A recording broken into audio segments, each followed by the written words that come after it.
Sleep paralysis can be terrifying, but sometimes it's what you hear that makes it unforgettable. Here are 3 true stories of sleep paralysis experiences that will change your understanding of fear and haunt your nights forever. Mommy? Mommy?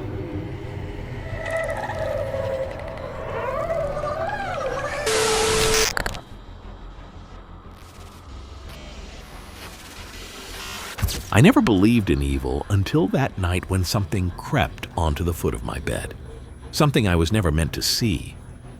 It had started as any other evening, my room dark, a slight breeze fluttering the curtains, and the distant hum of the city barely audible outside my window.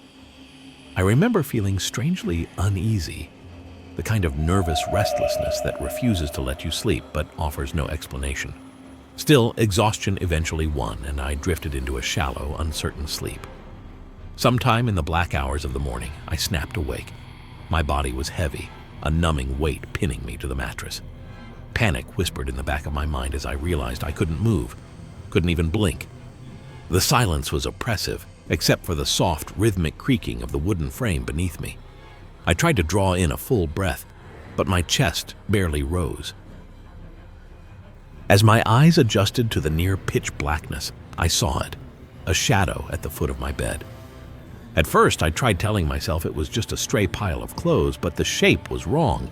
Too tall and hunched, almost oily against the darkness. I stared, willing my arms to move, anything to break free, but my limbs were nothing more than lead. Time dragged on as the thing remained motionless, and the dread grew until every second felt like an eternity. Suddenly it shifted. The shadow moved with a slow, unnatural crawl, almost as if it was dragging itself along the length of the mattress. I heard rough, shallow breaths, wet and deliberate. My heart hammered in my ears as the air grew cold, and I felt an inexplicable pressure at my toes, like icy fingers grazing my skin. The thing paused inches from my feet, and I tried to scream, but no sound escaped. Tears prickled my eyes as I watched it move closer, inches at a time. Its outline came into focus, and though I couldn't see a face, there was the sense that it was watching, sizing me up for something I didn't want to understand. Then, ever so slowly, it leaned forward. I felt a rush of cold air and a low whisper, a language I couldn't comprehend but felt deep in my spine. My mind shrieked in terror, but my body was still trapped, helpless. Suddenly it vanished, consumed by the shadows themselves. My body broke free, and I sat up, gasping, my room empty and silent once more. I haven't slept soundly since that night, haunted by what waited at the foot of my bed, knowing that sometimes the dark doesn't stay where it belongs.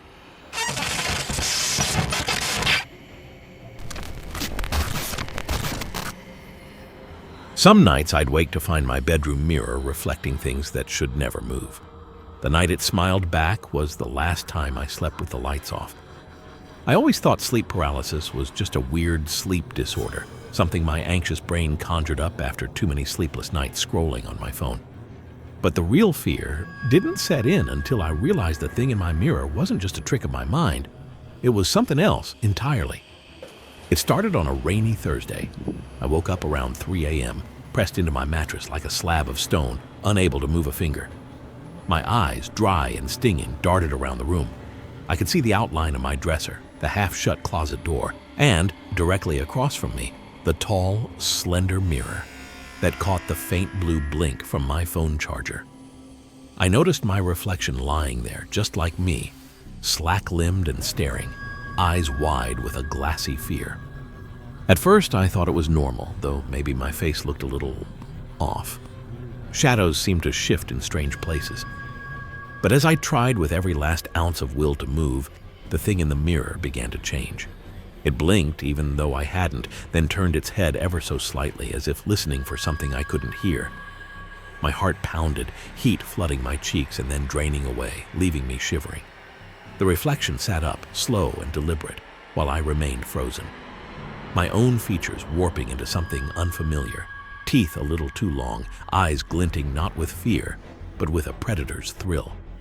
It lifted one hand, curling its fingers into a wave, and that's when I realized I could see every detail. Its chipped nails, the pale scar on the knuckle, details only I could have. I tried to scream, but only a hoarse gasp filled the room. I felt a crushing tension in the air, as if the thing was waiting for me to join it, or worse, for it to step out and take my place. Without warning, the lights flickered, the mirror glow vanished, and I fell limp, suddenly able to move. Across the glass, the reflection was gone, and in its place was empty blackness. But every night since, I leave my mirror covered, dreading the moment I glimpse that wrong smile waiting for another chance.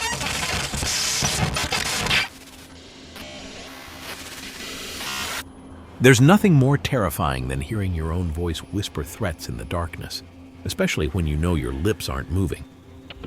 For years, I struggled with sleep paralysis. I thought I'd grown used to it.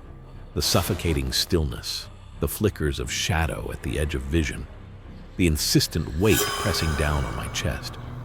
But what happened last winter changed everything I believed about nightmares. It was past midnight when I woke up pinned to my mattress, limbs cemented, darkness heavy and impenetrable.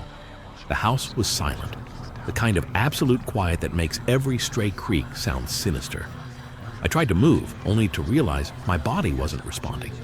My mouth glued shut by some invisible force. Then, from within the thick black, I heard a whisper.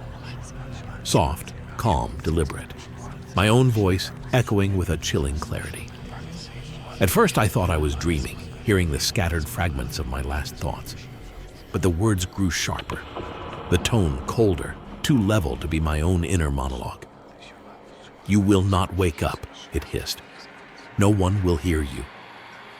The voice sounded like me, but strained, warped at the edges, tinged with a malicious pleasure. I tried to scream, to force my body to jerk out of paralysis, but I was trapped.